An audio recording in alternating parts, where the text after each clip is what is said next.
নমস্কার বন্ধুরা, আজও এক নতুন রেসিপি নিয়ে ফিরে এলাম। আজকের রেসিপি তন্দুরি ফুলকপি মশলা, যা রুটি, নান, পরোটা দিয়ে কিন্তু একেবারে একটা রুটির জায়গায় দুটো কিন্তু খাওয়া যাবে। নমস্কার বন্ধুরা, কাজল ভিলেজ কিচেনে সকলকে স্বাগত জানাই। রোজকার মতো আজও রান্নাঘরে চলে এলাম। আজকের রেসিপি প্রথম থেকে লাস্ট পর্যন্ত দেখতে থাকুন, আশা করছি ভীষণ ভালো লাগবে। তো চলুন তাহলে শুরু করা যাক। তো দেখতে পাচ্ছ, তার জন্য আমি এখানে কিন্তু ফুলকপি কেটে নিয়েছি আর টুকরো টুকরো করে এইভাবে একটু কেটে নিয়েছি। আমি এখানে দুটো ছোট সাইজের যে ফুলকপি কেটে নিয়েছি, তোমরা তোমাদের মাপ মতো কিন্তু ফুলকপি এখানে নিতে পারো। আর এখানে দেখতে পাচ্ছ আমি এখানে বোঁটাটা কিন্তু কেটে নিয়েছি। এই যে বোঁটাটাকে কেটে নিয়ে এটাকেও কিন্তু আমি একদম পাতলা পাতলা করে এইভাবে কেটে নিয়েছি। তো এবারে ফুলকপিগুলোকে খুব ভালো করে ধুয়ে আমি পরিষ্কার করেই রেখেছি। এখানে নিলাম আমি একটা বাটির মধ্যে দিয়ে দেবো ফুলকপিগুলো। এটা এই শীতের সময় কিন্তু একেবারে যদি এরকম মশলা ফুলকপি করো তাহলে কিন্তু জমে যাবে, খেতে একেবারে অন্য স্বাদের হয়। তো দেখতে পাচ্ছ সমস্ত ফুলকপিটা নিয়েছি আমি, ডাঁটিগুলো কিন্তু আলাদা রেখে দিয়েছি। এখানে হলুদ গুঁড়ো দিয়ে দিলাম, হলুদ গুঁড়ো। এবারে দিয়ে দেবো আমি এর মধ্যে বেশ কিছুটা গরম জল দিয়ে ফুলকপিটাকে খুব ভালো করে একটু চুবিয়ে দেবো। এতে করে কিন্তু একদম নরমও হয়ে যাবে, এতে করে গ্যাস অম্বল কিছুই হবে না। তোমরা চাইলে কিন্তু এটাকে একটু ভাপিয়েও নিতে পারো। সমস্ত জলটাই আমি দিয়ে দিলাম ওর মধ্যে। এবারে একটু মিশিয়ে নেব, যেহেতু প্রচণ্ড গরম রয়েছে আমি এইভাবে খুব ভালো করে জলের সঙ্গে ফুলকপিটাকে মিশিয়ে দেব। এবারে একটা ফুলকপি মশলার জন্য একটা মশলা রেডি করে নেবো। তার জন্য আমি এখানে দেখো একটা নিয়েছি জামবাটি, তো একটু বড় ধরনের নিয়েছি। এবার এর মধ্যে দিয়ে দেবো আমি সাদা তেল। তোমরা চাইলে এই রান্নাটা পুরোপুরি সর্ষের তেলেও কিন্তু করতে পারো। তো আমি ছোট যে চায়ের কাপ হয় সেই কাপে দিয়ে দিলাম আমি হাফ কাপের কিছু কম। তো এখানে দেখতে পাচ্ছ দিয়ে দিলাম সাদা তেল। এবার এখানে দিয়ে দেবো আমি কাশ্মীরি লঙ্কার গুঁড়ো। তো এখানে নিয়েছি কাশ্মীরি লঙ্কার গুঁড়ো, এটা আমি দিয়ে দেবো। আর দিয়ে দেবো আমি এখানে 3 চামচের মতো নিয়েছি টক দই, দিয়ে দেব। সমস্ত টক দইটাই দিয়ে দেবো, তো একটু জল ঝারিয়েই রেখেছি। এবারে দিয়ে দেবো আমি এখানে গরম মশলা গুঁড়ো, দিয়ে দিলাম গরম মশলা গুঁড়ো। আর দেব রঙের জন্য সুন্দর হলুদ গুঁড়ো। হলুদ তো অতি অবশ্যই দিতে হবে। আর দেবো এই সময় আমি স্বাদ মতো লবণ, যদি পরে মনে হয় লবণ দিতে তাহলে চেক করে একটু দেওয়াই উচিত। তো এখানে আমি দিয়ে দিলাম স্বাদ মতো বা মাপ মতো লবণ। দিয়ে দেব হাফ চামচের মতো জিরে গুঁড়ো, আর দেব একটু গুঁড়ানো চিনি। তোমরা চাইলে এখানে কিন্তু গোটাও ব্যবহার করতে পারো। চিনিটা দিচ্ছি যেহেতু টক দই দিয়েছি, এর তরকারির টেস্টটা কিন্তু একেবারে আলাদা হবে, তার জন্য একটু চিনি আমি ব্যবহার করলাম। সমস্ত উপকরণগুলোকে একটু হাত দিয়ে মিশিয়ে নেব, খুব ভালো করে কিন্তু মিশিয়ে নিতে হবে। তো এখানে দেখতে পাচ্ছ সুন্দর একটা কিন্তু মশলা রেডি করে নিয়েছি, কতটা সুন্দর হয়েছে দেখো। এবারে আমি এর ওপর থেকে দিয়ে দেবো অল্প একটু ধনেপাতা। তো ধনেপাতাটা আগে দিয়েও কিন্তু মেশানো যেত, আমি একটু লাস্টে দিয়েই মিশিয়ে নিলাম, ভুলে গেছিলাম দিতে। এবারে ধনেপাতাটা দিয়ে দিলাম। তোমাদের কাছে যদি এখানে যদি তোমরা চাও মেথি দিতে পারো, শুকনো যে মেথিগুলো হয়। তো এখানে খুব ভালো করে কিন্তু ধনেপাতাটাকে দিয়েও মিশিয়ে নিলাম। এবারে অপর দিকে আমি ফুলকপিটাকে কিন্তু জল ছেঁকে আগে থেকেই রেখে দিয়েছি। সমস্ত ফুলকপিটাকেই এর মধ্যে দিয়ে দেব। সমস্ত ফুলকপিটাই দিয়ে দিলাম, দিয়ে আবার আমি খুব ভালো করে মশলার সঙ্গে কিন্তু মিশিয়ে নিতে হবে। তো এই কাজটাই কিন্তু আগেই করে নিতে হবে এইভাবে। তো দেখতে পাচ্ছ কত সুন্দরভাবে কিন্তু মেশানো হয়ে গেল। যদি দইটা কিন্তু একটু নরম হয়, একটু চা ছাঁকিনির মধ্যে রেখে দেবে, ছাঁকনির মধ্যে, তাতে করে কিন্তু সুন্দর হয়ে যাবে। এখানে দেখতে পাচ্ছ সমস্ত মশলাটাকে আমি ফুলকপির গায়ে এইভাবে একটু মিশিয়ে দিলাম বা মাখিয়ে দিলাম। খুব ভালো করে কিন্তু আমি মাখিয়ে দিয়েছি। এবারে এটাকে ঢাকা দিয়ে এখন রেখে দেব। তো এখানে ঢাকা দিয়ে রেখে দেব। ততক্ষণে অপর দিকে দেখতে পাচ্ছ একটা কড়া গরম বসিয়ে তার মধ্যে বেশ কিছুটা দিয়েছি সাদা তেল। আমি আগেই বলেছি তোমরা চাইলে কিন্তু এখানে সর্ষের তেলেও এই রান্নাটা করতে পারো। এবার এখানে দিয়ে দেবো আমি 1 চিমটি মতো হিং দিলে পরে তরকারির টেস্টটা বেশ কিন্তু দারুণ আসবে। এবারে দিয়ে দেবো এখানে ফোড়নের জন্য গোটা জিরে। তো দিয়ে দেখতেই পাচ্ছ দিয়ে দিলাম হিং আর গোটা জিরে ফোড়নে।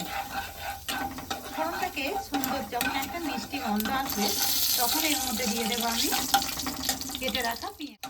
এখানে যখন মিষ্টি সুন্দর একটা গন্ধ আসবে তখন আমি এখানে দিয়ে দেবো গ্রেট করে নেওয়া বেশ 8 কোয়া মতো রসুন দিয়ে দিলাম। ফোড়নে আমি রসুন আর দিয়ে দেবো এখানে আদা।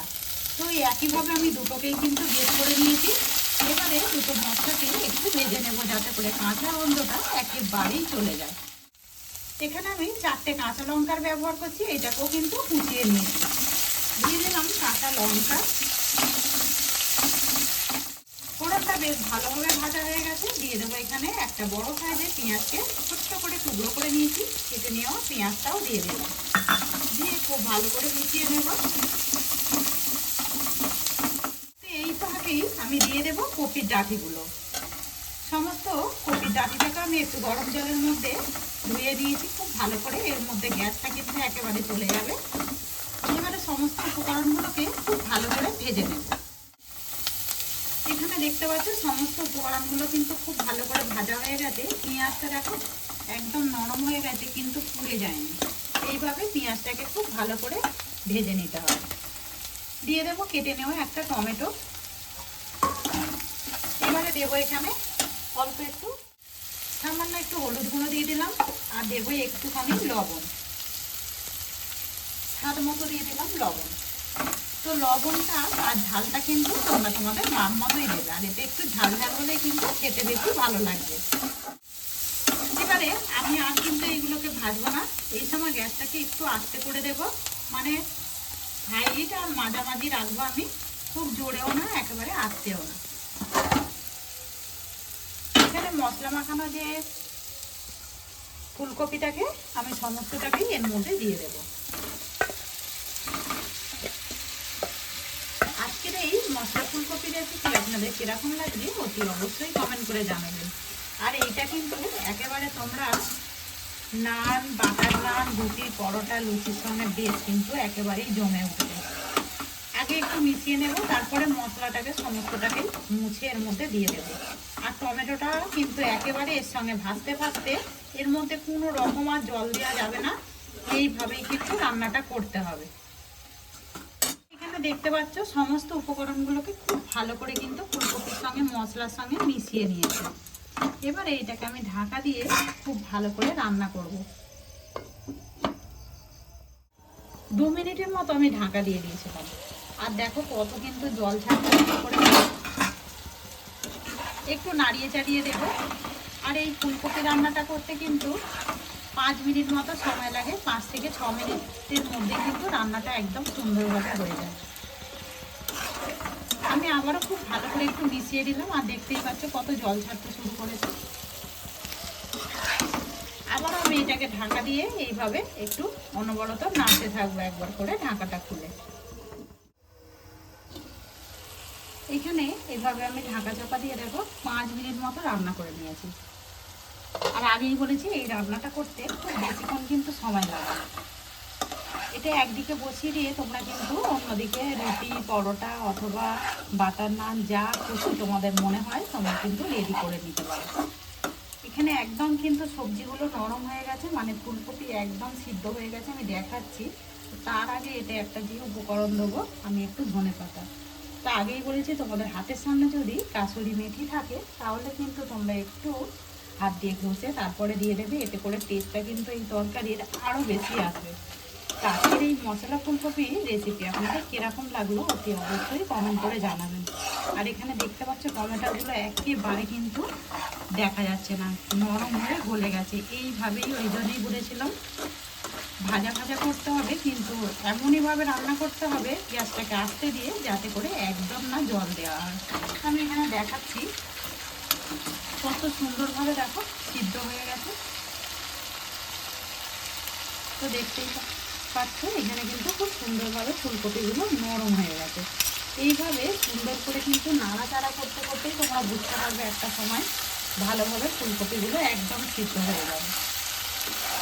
ধনেপাতাটাকে দিয়ে এবারে আমাদের কিন্তু রেডি মশলা ফুলকপি। আজকে রেসিপিটা এবারে প্লেটের মধ্যে তুলে নেব। কীরকম হয়েছে অতি অবশ্যই কমেন্ট করে জানাবেন। বাড়িতে এইভাবে ফুলকপি এখন রয়েছে, ট্রাই করবেন। বাড়ির পোশাকটা একেবারেই ভরে উঠবে যদি এরকম একটা নতুন ধরনের আলু ছাড়া একদম দেখো কত সুন্দর আমরা একটা রান্না করে নিতে পারি। এখানে একদম মশলা ফুলকপি রেডি, সঙ্গে রয়েছে পরোটা গরম গরম। তো এটা একটু দই দিয়ে পরোটাটা করেছি, একদম নরম তুলতুলে, দেখতেই পাচ্ছ। তো রেসিপিটি যদি ভালো লেগে থাকে একটা লাইক করে দিয়ে এইভাবে আমার পাশে থাকবেন, আমাকে সাপোর্ট করবেন। আমার এরকম নিত্য নতুন রান্নার জন্য পাশে থাকা বেল আইকনটি প্রেস করবেন। সবাই ভালো থাকবেন, সুস্থ থাকবেন, ধন্যবাদ। আবার কোনো নতুন রেসিপি নিয়ে ফিরে আসবো। আজকের মতো এই পর্যন্ত।